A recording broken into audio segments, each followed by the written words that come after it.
now we move on to the last paper for this session, and it's, I'm quite stoked to introduce one of our students, Ling Liao. Not a Dr. Ling Liao yet, but soon to be, hopefully. She's currently doing her PhD here at Otago with the Climate Energy Finance Group, and has also done her Master of Commerce here. She already has a working paper that we've submitted to a journal, and now is working through her PhD and has another working paper to present to us. So this paper is called The Carbon Premium in the Australian Equity Market. And kia ora, Ben, I see you're there ready to discuss. So that's great. So Ling, you've got 30 minutes, and then we'll have 5 minutes for discussion and maybe 5 minutes for Q&A. So please share your screen and go ahead. Welcome, Ling. Yep, thank you, Seth. All right, kia ora, everyone.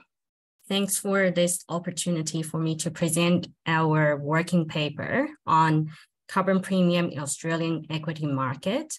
And I have my other three co-authors, also my supervisors in this paper. That's Ivan, Juminda, and Sebastian. First, I have to apologize that I couldn't be there physically, especially with my SIF group members. I have another important event right after this meeting. And secondly is, I'm actually based in Auckland now, and then it's a lot busier here. So you might hear some noises, but hopefully not. So yeah.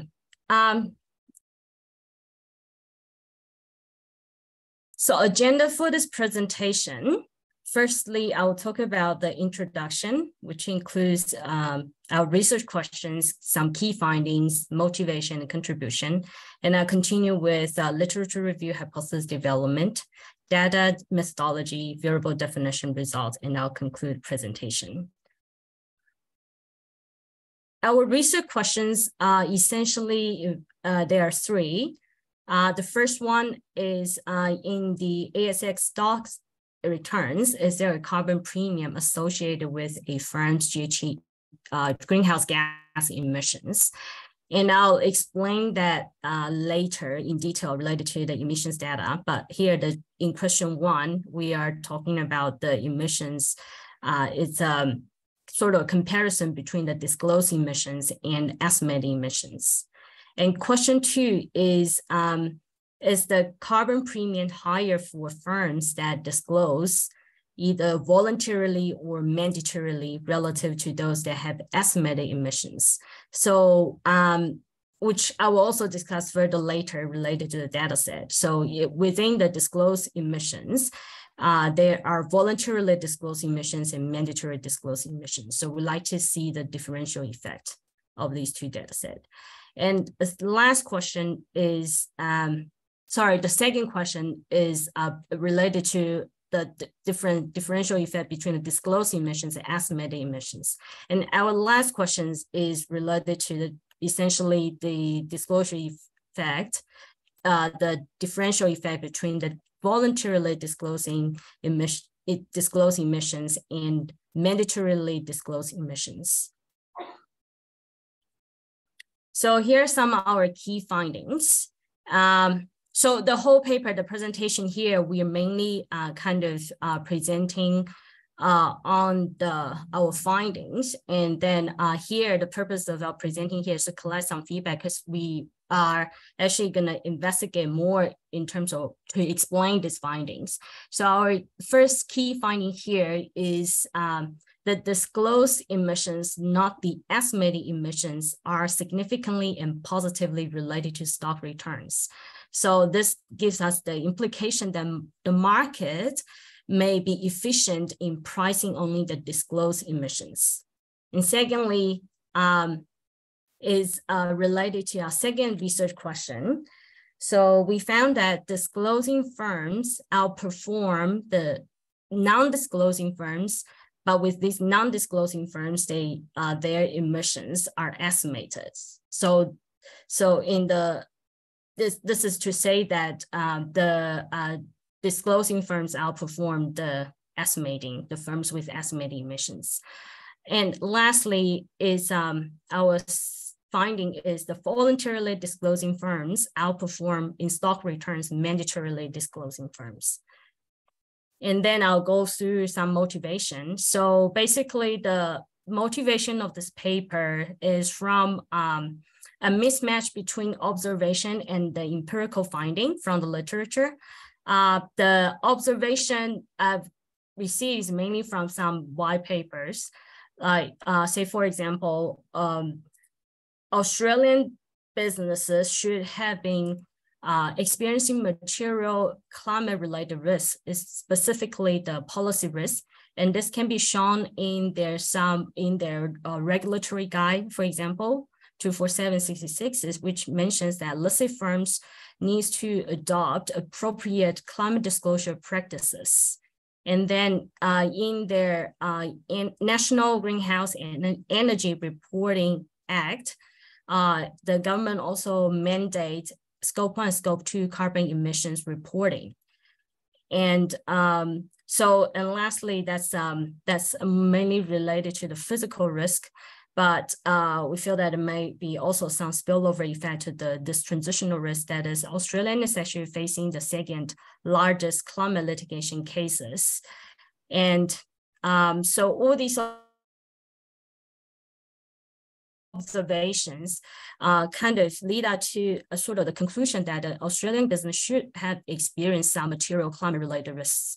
And this climate-related risk should have been priced by the market. However, it's quite different as was shown in some empirical research finding. So according to Bolton's paper, there is a relationship between firm emission and the stock returns in North America, Europe, and Asia. However, this relationship is not significant in Australian market. So yeah, because based on this kind of mismatch, we feel it's quite interesting to investigate deeper in terms of this relationship between the emissions and stock returns in Australian market. The contribution to the literature is, like I said before, because there's a mismatch. So I'd like to kind of investigate and address this puzzle. And so this will sort of enrich the empirical asset pricing literature in Australian context, and which is a very high climate policy risk context. And secondly, there is a published paper, which is a survey that says institutional investors and fund managers, they actually confirmed that the material climate risk and believe that equity valuations do not fully reflect climate change risk. So with this paper, hopefully I could provide more empirical evidence on that. And lastly is to the policymakers. To them, this paper investigates how efficient the secondary equity market is in terms of pricing the climate policy risk in stock returns. And with the result, this may give the policymakers some implication in terms of whether they need to have more intervention in the market to decarbonize the corporate activities. My literature is based on the efficient market hypothesis, and according to Pharma, he has three forms of the efficient market. That's a weak form, semi-strong form, and a strong form. So since there being already several data providers, namely like the CDP, TrueCost, NCSI, and so on, I think that based on this, the emission data provided by these providers, at least the market should be semi-strongly informed of how green this or how ungreen these firms are doing, and then such that they should be semi-strongly informed of the carbon emission risk this corporate are bearing. So that's my later on lead on to my hypothesis one, that there should be a significant positive relationship between greenhouse gas emissions and ASX stock returns, because more emissions implying more carbon emission risk, and corresponding to that higher carbon emission risk, investors should get rewarded in the stock returns. However, there is also another strand of literature saying that there is a great inconsistency of the estimated emissions among data providers. So for the emission data, we have both disclosed emissions and non-disclosed emission, but estimated emissions. So on one hand, the market can be informed of the emission carbon risk embedded in the corporate. But on the other hand, how well they can be informed is another question, especially how well they can be informed with these sort of questionable estimated emissions. So this sort of leads us to our further investigation in terms of to see whether there is a differential effect, kind of whether there's such a difference when we compare in the ASX returns, when we compare the disclosed emissions and estimated emissions. So that leads to a second hypothesis, that there should be a significant positive difference in ASX returns between firms whose emissions are disclosed relative to those firms whose emissions are estimated by data vendors. Because with the estimated emissions, there may be a higher risk due to uncertainty, the quality of the data. So higher risk probably will have a higher, maybe higher, I don't know, returns. But we'll talk about the result later. For hypothesis 3, it's mainly driven by another strand of literature saying that there is a differential effect between the voluntarily and mandatorily disclosed emissions. Some literature, mainly in the accounting side, they say that the firms who related to the voluntarily disclosed emissions, firms who perform better, they have a higher tendency to disclose, whereas those who did poorly, they probably trying to avoid of such a disclosure. So this leads us to a further investigation in terms of disclosed emissions. The idea is that we felt with the voluntarily disclosed emissions, there's also another kind of quality involved with it, because all this, since it's voluntarily disclosed, so far it's not subject to probably auditing. So the quality, how good the disclosure is, might be also questionable. So the market may demand for a higher premium in terms of those voluntarily disclosed firms.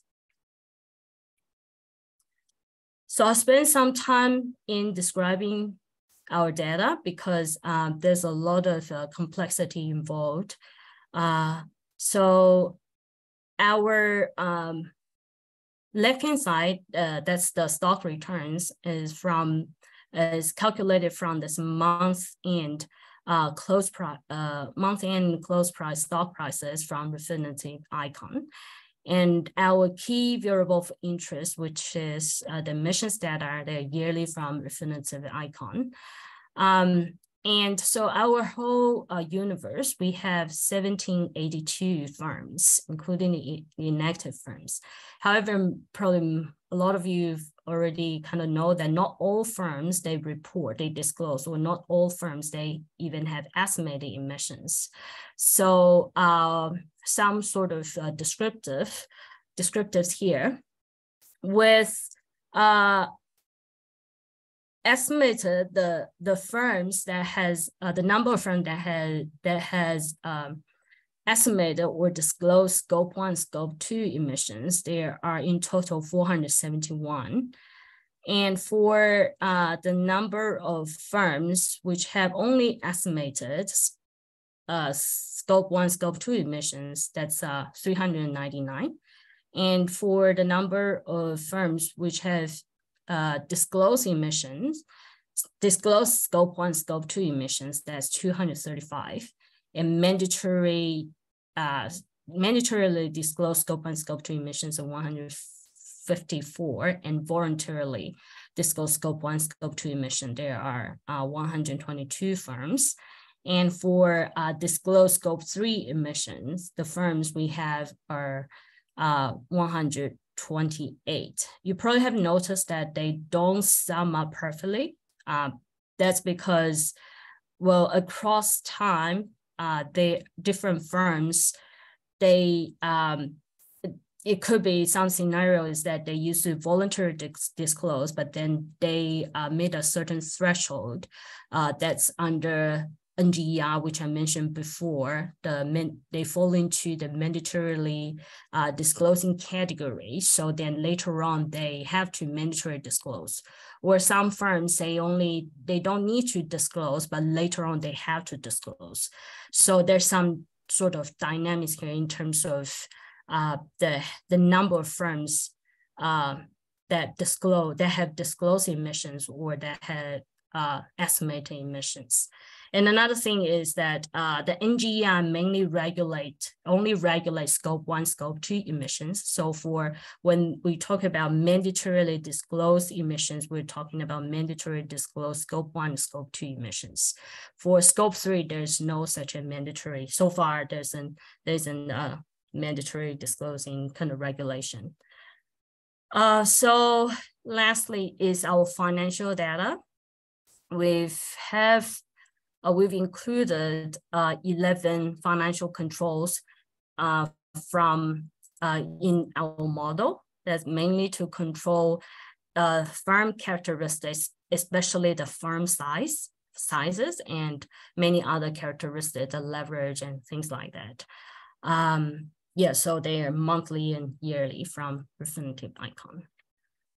And second aspect of our data set is the sample period, or the sample period we chose to test each hypothesis mainly derived because of the policy setting here, which is the NGER timeline. The NGER, I'll just make it very simple here. The NGER started in 2008. Effectively, the firms have to report their emissions every fiscal year, which is mid-year to next mid-year. So effectively, the obligations officially start in July 2008, and it has 2 years of phase down.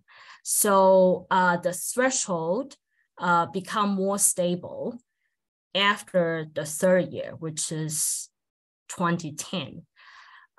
So because of this sort of the policy setting, as well as some reporting lags, so we chose different sample periods to test different hypotheses, because the labeling the dummy variables labeling will be quite difficult because of that. But however, we kind of have to compromise trade-off between the number of observation we can get for each hypothesis, and the noisy data noises due to the policy setting, as well as the reporting lags. So we came up with this different sample periods. However, I will assure you that the results, because I also did another set of regression analysis, and the direction the same, though, like I mentioned, because of some dropout of the observations, some significance might have dropped, but the direction the same. So our methodology for is quite simple pooled OLS regression with fixed effect and scenario adjusted at different clusterings. So for our first hypothesis, that is to investigate the relationship between left-hand side return, right-hand side, we can see key variable interest is the logarithm of the emissions and with financial controls and a fixed effect. So the fixed effect, I mentioned first about fixed effect. We have fixed effect on year, firm, and industry. And we have standard error adjusted clustering around firm and year month. For this key of variable interest logarithm of emissions is a generic terms, including the scope 1 total disclosed scope 1, scope 2 emissions, estimated scope 1, scope 2 emissions, and scope 3 emissions.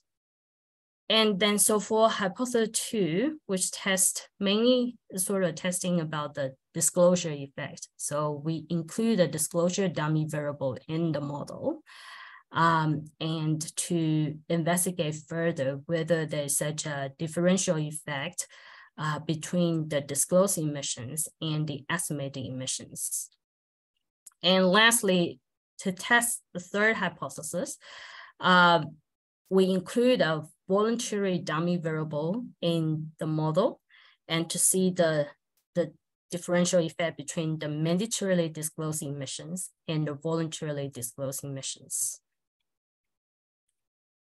So this is a table of variable definition, which I explained pretty much previously, just some detail here, some data treatment, and then following Bolton's paper. And okay, our results, excuse me. The descriptive, figure here, this figure shows the total emissions and disclosure frequency over time. So from here, we can see that year by year, so let me explain this. The line part tells us the frequency. So the count of firms year by year, how increase the year months. And the kind of sort of like a thin columns, there are the emissions, total emissions at level, and also how it changes, evolves over time. So from here, we can see that in terms of disclosure frequency, across time, it's increasing regardless of disclosed scope 1, scope 2 emission, or estimated scope 1, scope 2 emissions, or the disclosed scope 3 emissions. It's always increasing over time. And then, so we can see sort of the red line is the disclosed emissions. We can see there's a slight jump in like 2010. It's because of the kind of policy setting I sort of mentioned as, but anyway, so for this, because of this figure, I guess, gives us an idea that because of the reporting, the number of disclosure change over time, that's why there's a need to include year in our fixed effect, and that the increasing over time is mainly from the policy effect and how also the market may see this climate policy is getting more and more stringent over time. So more and more firms start to disclose, or the vendors start to estimate more and more emissions. And then in terms of the levels, the emissions also it stays relatively stable for disclosed total scope 1, scope 2 emissions, because it's largely driven by the mandatory disclosed emissions. And then these are the large firms. So this is to give an idea that that's a reason why we include the firm in as we need to have a fixed effect for firms, because the firms, because like I said, largely driven by the mandatory disclosed emissions. And these mandatory disclosed emissions are the ones which include those which meet a certain threshold. So that is the reporting is due to the difference of these firms, from these firms, how the emission sort of their emission behavior. So include that, include a firm in as a fixed effect. And then, so this one, just table 1 gives us, tells us the firm distribution by sector and industry, but it's for the complete universe, which I think this one, even though it's in appendix, this one probably gives a better idea related to our real analysis. So this table is showing the sample composition by sector and industry under emissions categories. So what it's telling here is for the number of firms which have either the estimated emissions or disclosed emissions, what the numbers are. And I would like just to highlight 3 sectors or three industries for Australian context. That's the top 3 are the ONG, so it's the oil, gas, consumable fuels industry, and the metal mining industry, and then the equity real estate investment trust industry. So basically this table also gives us an idea that there is a cross-sectional difference in terms of the industry, different industry that report differently. So that's why we include also fixed industry as our fixed effect in our model. Ling, just letting you know you've got 2-3 minutes left. Oh, okay, thank you. So I skip that. And so this summary statistic is saying that the returns higher simply tell us the higher returns one associated with a higher, bigger size and higher emissions. And then so the result actually like quite straightforward, and we mentioned that in the key findings. That's for the first hypothesis, yes, confirmed that there is a significant and positive relationship between the disclosed emissions and the stock returns. However, when I included the estimated emission into the data set, the finding is the opposite. There's significant relationship, however, the relationship is negative. So this is mainly due to the estimated emissions, because later on I did another analysis just based on the estimated relationship. So this kind of just gives simply implying that the market is only efficient in pricing the disclosed emissions, not the estimated emissions. But also there could be other theories which we can inspect further. And I would like really to hear some of your feedback, ideas to try to explain this finding as well. And then our second one, the second finding is when we control this disclosure, if that disclosure factor, the disclosure, when the disclosure dummy becomes significant, the inefficiency, market efficiency become insignificant. So this is kind of implying that, well, probably the government needs to impose more stringent disclosure policy so the market can start to price this risk even more efficiently. And lastly is when we control our voluntary dummy variable in our model, we found that very interestingly, the voluntarily disclosed firms, they actually outperform the mandatorily disclosing firms. And so although it's kind of marginally, but we feel proud because the reporting quality related to the voluntarily disclosed emissions. So the market is pricing more for this voluntary disclosing emissions. And scope 3 emission just kind of the same, align with our first finding, that's for the disclosed scope 3 emissions, the relationship is still very positive. And so these are just our conclusion, which I mentioned at the beginning as well. Thank you.